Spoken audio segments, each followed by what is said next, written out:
বাংলাদেশের কিছু জাহেলে মোরাক্কাব নায়েবে শয়তান, যারা আমার শানের অর্থ বোঝে না, যে আল্লাহকে দেখা যায় না, ধরা যায় না, ছোঁয়া যায় না, তিনি তো গায়েব। কথা কোন ঠিক কিনা? সে আল্লাহরে কেন গায়েব হওয়ার কথা বলছি? এরা মনে করছে একবার মনে গা আল্লাহ দুনিয়া এবং পৃথিবী ছাইরা গেছে গা। এরা আমার শানের অর্থ বুঝে না। যুবক ভাইয়েরা, আমার নবী বলেন আল্লাহ আমাকে দেয়, আমি নবী বন্টন করি। ও যুবকের দল, এই যখন নবীর অবস্থা, আকাশের মেঘমালা ছায়া দেয়, যার ব্যবহার অনেক সুন্দর, যারে প্রতিশোধ নেওয়ার জন্য যদি কেউ রওনা দেয়, 1 মাসের রাস্তা দূরে থাকতেই অন্তরে কম্পন তৈরি হয়ে যায়। আমার আল্লাহ রাব্বুল আলামিন বলেছেন, এ বন্ধু, আমি আপনাকে সাক্ষ্যদানকারী হিসেবে দুনিয়াতে পাঠিয়েছি। ইন্না আরসালনাকা শাহিদাও ওয়া মুবাশশিরাও ওয়া নাযীরা। আল্লাহ বলে, হ্যাঁ বন্ধু, আমি আপনাকে দুনিয়ার মধ্যে রিলিজ করেছি। রিলিজ, দ্যাট মিনস স্যান্ড, পাঠিয়েছি।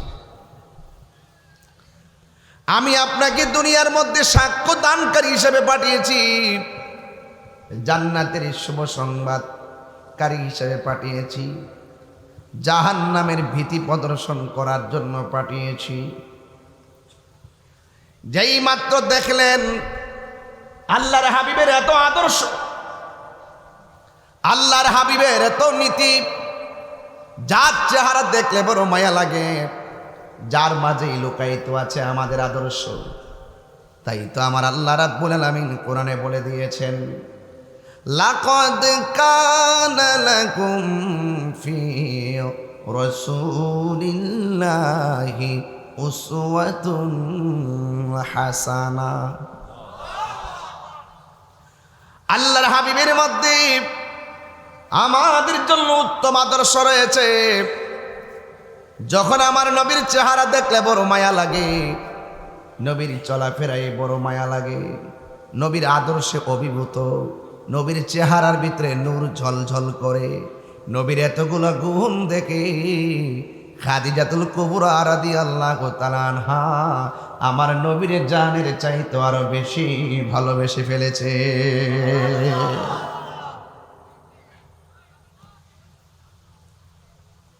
হ্যাঁ যুবক, মানে ঘটনা তো লম্বা, আমি ইতিহাসের পাতা বিশ্লেষণ করে কথা বলছি না, আমি প্রেমের খাতা ওপেন করেছি।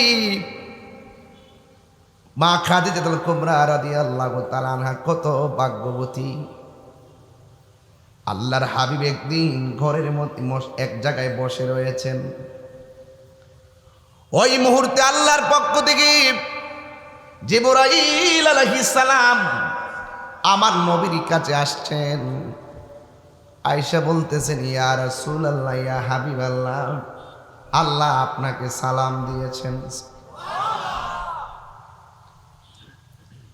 ইয়া রাসূলুল্লাহ, ইয়া হাবিবাল্লাহ, আমার আল্লাহ রাব্বুল আলামিন খাদিজাকেও সালাম দিয়েছেন। আপনি কি বুঝেন না, সমাজের ভিতরে মা শব্দটা বড় সম্মানী? কথা কোন ঠিক কিনা? মায়ের গর্ভ থেকে জন্মগ্রহণ করলেই মা হয়, এছাড়া আর কাউকে বলে মা বলা যাবে না। এটাও না বুঝে না।